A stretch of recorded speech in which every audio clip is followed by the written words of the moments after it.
Madam President.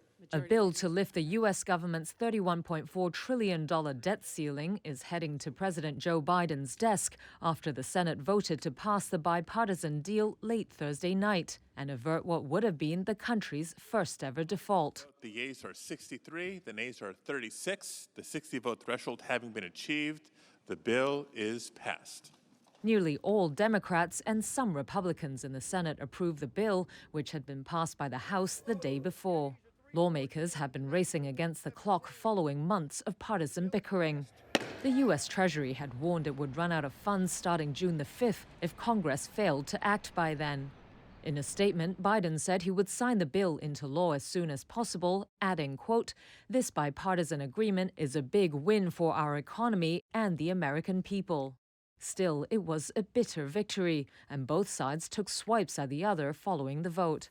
After steering the legislation through, Senate Majority Leader Chuck Schumer blamed his Republican colleagues for pushing the country to the brink of a historic debt default. Default was the giant sword hanging over America's head. But because of the good work of President Biden, as well as Democrats in the House and Democrats in the Senate, we are not defaulting. While Senate Republican leader Mitch McConnell tweeted, "Tonight the Senate voted to avoid default and begin to curb Washington Democrats' addiction to reckless spending." With this piece of legislation, the statutory limits on federal borrowing will be suspended until January 1st, 2025. Unlike most other developed countries, the United States limits the amount of debt the government can borrow regardless of any spending allocated by the legislature.